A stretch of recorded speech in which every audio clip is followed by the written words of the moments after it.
নমস্কাৰ মোৰ এটা নতুন ভিডিঅ'লৈ আপোনালোকক আকৌ এবাৰ নমস্কাৰ জনাইছোঁ।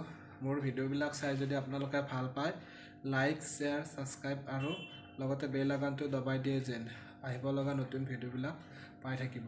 আজি মই দেখাব ওলাইছোঁ আপোনালোকক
হালধীয়া সোণাৰু হৈ ফুলি ৰোৱা এধানি মন আছুতি